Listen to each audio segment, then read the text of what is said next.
That's a big loss to this conference. But I'm sure, get your input, and you and I will interact closely on the way forward. Let me start closing remarks by thanking you, Cardinal Turkson, you, Bishop Marcelo Sanchez Serrondo, the Secretariat team, the technical team which helped us to communicate day and night without any glitches, perfect, behind the glass wall. Yes, please, an applause. Secondly, I want to acknowledge the statement by Pope Francis, which I have read to you earlier at the beginning of this workshop. It gives us guidance on the cooperation between science, faith, and policy. I have these closing remarks on substance. One is we are leaving this workshop with a great sense of urgency. Climate stress is here and now. It was emphasized by many of you. It needs to be stronger emphasized in the declaration.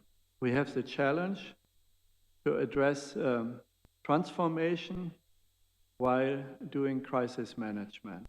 And that raises a lot of complex ethical issues and issues of economics of priority setting.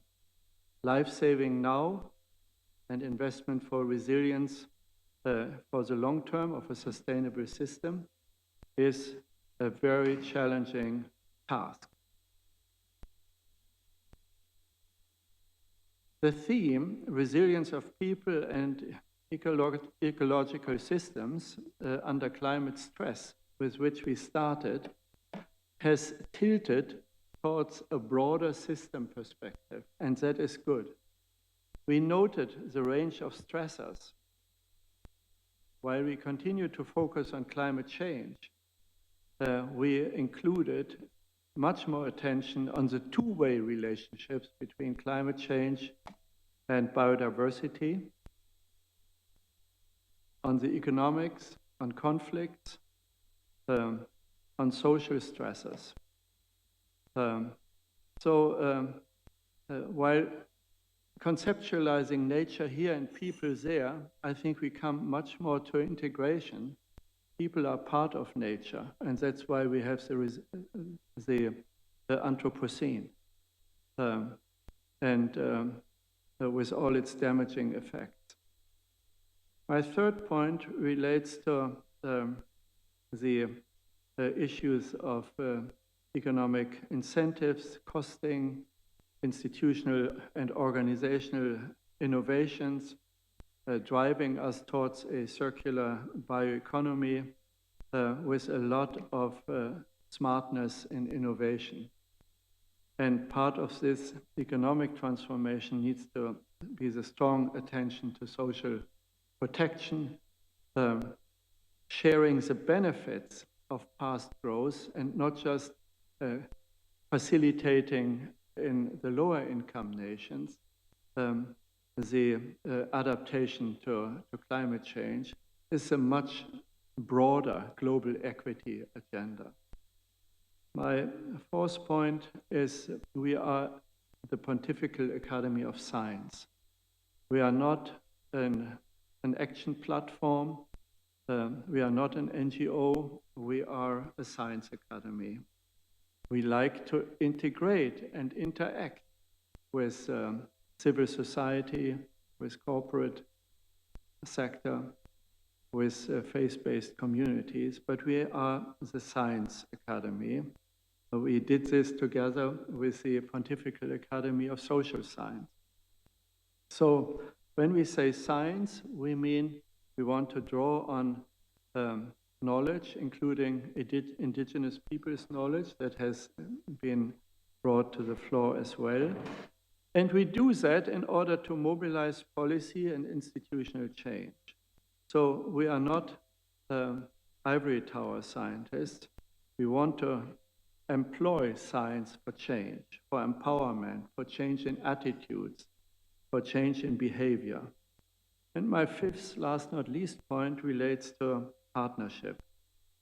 The global partnerships needed around climate resilience, mitigation, adaptation, I think are an opportunity. And we as a science community must press for establishing the islands of consensus in this increasingly conflict-ridden world, of dissonances between East and West, North and South, China, US, Europe, Russia, Africa, etc. We as science community need to engage to overcome these dissonances and not accept them, because the climate agenda can only be addressed effectively and for the long term together. That's why our role to engage in science diplomacy as an Academy of Science with your help is so critical. So thank you again. The biggest thank, and I ask you all to applaud each other, is for your talks and your presentations, but the work is not over. RAM has set a deadline for your edited paper to, Ram, say it again. I don't dare to say it. August the 2nd.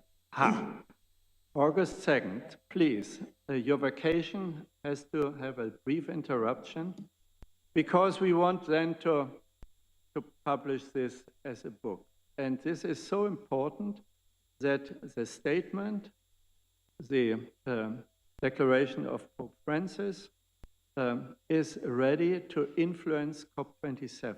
We want to do our best, and we want to cooperate with the Holy See, which is now not just an observer, but sitting among governments.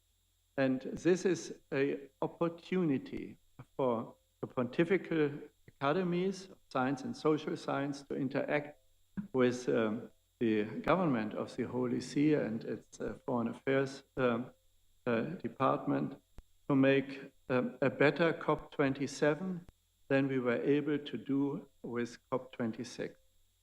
Have a wonderful visit to the museum and get home safely. I close this meeting.